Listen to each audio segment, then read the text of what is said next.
Just as strange as we came, we are leaving the same. That is a very, very tall trailer, but it's not going anywhere. It's not. I'm not worried about it.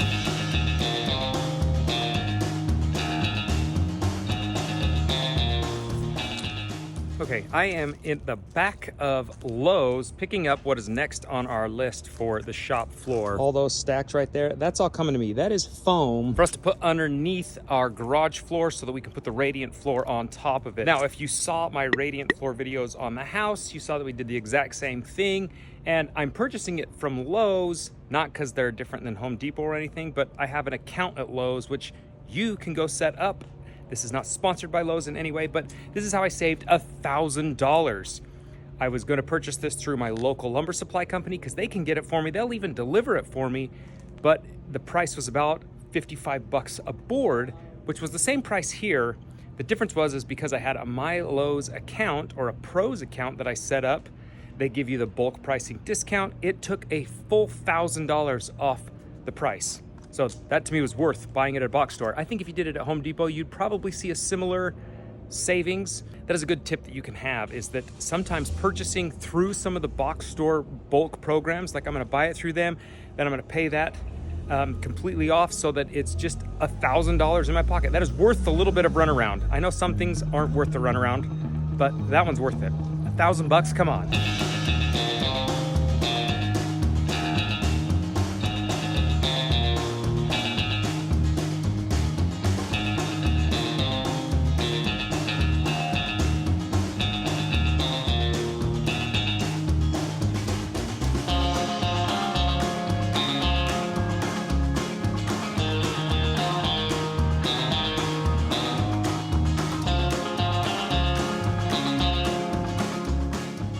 Having my trusty, dusty paint marker means we are into some good stuff here in the shop. Floor's flat. Insulation is here. All of my radiant is sitting in the shop, or sitting in my white trailer on the side of the shop, ready to lay down. And we just need to do a few things. A year ago, when we backfilled the shop, like 99% of the way, I had sewer installed. I added a few little extra sewer pieces so that I have a clean out for the RV on the outside. But since RVs are going to be parked on the inside of this shop as well, I wanted clean outs for them, so I ran it inside. Hence this tube with a cap on it. Pull that cap off, smell it, it's gonna stink. We are gonna have a clean out come over here, probably about in line with that side of that door. I think that's probably where I want it. I think that will feel good, because your RV or your dump site for your RV is always on this back side, not really on the front side. So when the RV's backed up, it will be over here. And I don't want to run the stinky slinky underneath and over to there. That seems very vulnerable. And since I have the time, I do have the pipe, I may as well add that right now. The other thing I need to add is a drain coming off of this. So we're gonna dig down and come straight over to about right here and dig down. It doesn't have to be deep, too deep, because it's gonna be below plumbing already, or below cement already. So we have to dig down and come over this way just a little bit, not too deep, nothing crazy for that pipe. Then we're gonna run another drain over this way so that I can have a working sink in here. I really want a good utility basin, something that's big. Because right here is going to be a man door, meaning that'll be what you typically will come into the shop through, that small door. And then I want a big utility sink right here to take up a ton of space so that I can, one, wash whatever's really, really dirty out here without taking it in the house. And two, I want it to be big so that we can maybe process some fruit or something like that. We can use the shop as a big utility area. The bigger the sink, the better. So I want to put a sink right there, and we'll run water over here later. We won't run that below grade.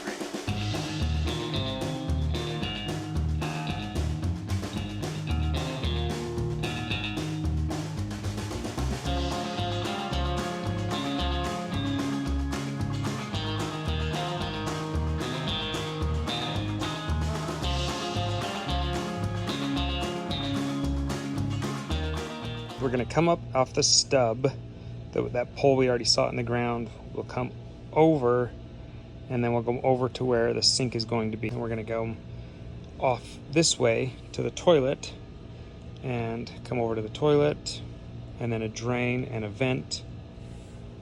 And then this one will go straight out to the RV dump. So I think kind of put it together on the floor. That's a good way to map it out. About a week ago, we brought in all the soil and we leveled this off. And the reason I didn't put the plumbing in beforehand is because I didn't want the machine to have to be delicate when it was compacting all this. I wanted it to go to town and just smash this stuff hard. It makes it for harder digging now, but our pipes aren't vulnerable. You run the risk of having a tractor come across your pipes, of them breaking, and then you may not know it's broken until after your concrete's done, and then you have a fiasco. So everything's compacted, and now we're just slowly chipping through it, which tells me it's compacted very well, and we'll just put our pipe down in here. Now, we don't have to go that deep for all of these, but we do need enough depth so that our pipe actually runs. The rule is a 1/4 inch per foot. So this one is going to be however many feet from there. This is, if we say that one's 18 feet, and if a 1/4 inch drop per foot means we're at 4.5 inches down. So we have to be 4.5 inches higher here than we are there. So we do need to dig that guy down quite a bit, and it will be the same over there. That's at least 20 to 30 feet. So you do the same thing. Whatever feet it is, times it by 0.25, that tells you how many inches you need to be down on the bottom. If you do not follow that rule, you will not have proper drainage, and you will have big problems.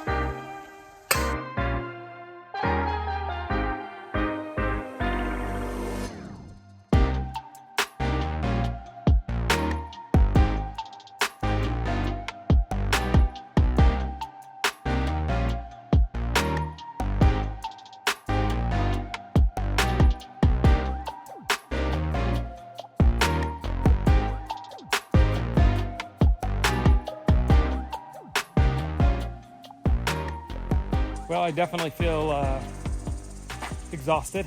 Digging through compacted rock is not fun. It's brutal. That was brutal.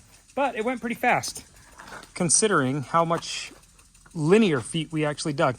We ex-nayed on this. I thought about putting a drain all the way over there. I'm gonna veto that idea. I don't like it. So I'm not gonna worry about it. We're just gonna make the RV spot a work sink, and then a toilet with a small sink as well. The kids have been asking me a plethora of questions, and I figure I may as well answer them because maybe other people are going to answer them or want the answers to them. They want to know if this is going to be a toilet and this is going to be technically toilet because it's for the RV black tank. Why are we running the same pipe over to here for a sink, for just a regular sink? Don't be smelly. Do you know why, boys? There's P-traps. There are P-traps that block the smell, but in an RV, you have two tanks. You have gray tank and black tank. In a house, you don't have that. Everything is black tank. That's a great question. Please don't break my tools. Don't break my tools. The glue that I have does not technically require a primer, but because these 4-inch pipes have so much surface area and it's a lot to seal, I like to primer them anyway.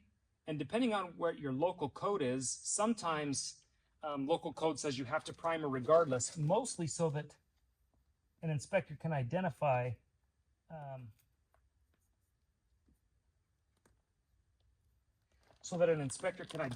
that the connection has been done well.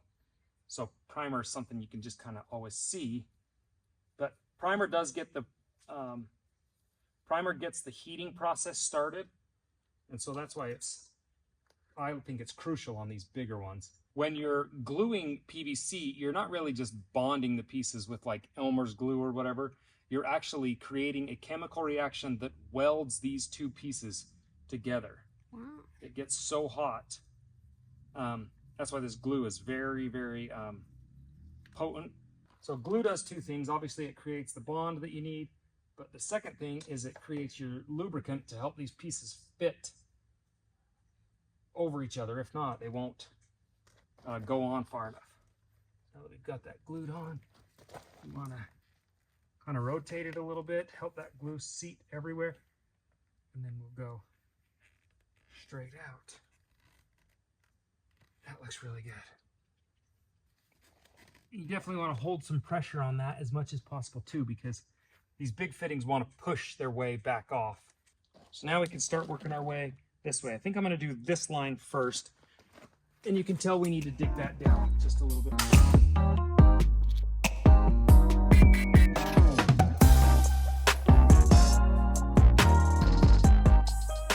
This stuff is not too heavy to move around, but when it comes to gluing these and holding them in place, a second set of hands is kind of ideal, because what you can have is that pushback on those fittings, and then your seal isn't very good. We actually had a connection fail when we were doing the preliminary tests for the basement, and it was because we couldn't push it in as hard as we wanted to because we didn't have good grip.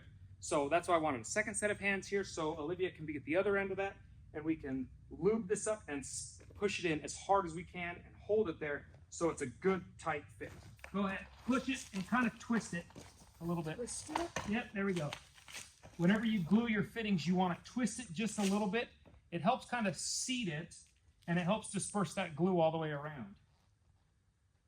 Now we just hold it there for at least 30 seconds. So here's our Y that we're going to put in line here, but we need it to go straight over that way. So you have to get a 45 as well. And I like these street 45s because they come with a male and a female end, so you don't have to do a little piece and then another junction. This is its own piece right there. So that kind of works out great. We just got to get this guy in and make sure that's heading down that trench. I think that's a good spot right there.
You have to act really fast with this stuff, because once it's set, and these are $30, $40 in parts that you don't want to have to replace. That looks really good.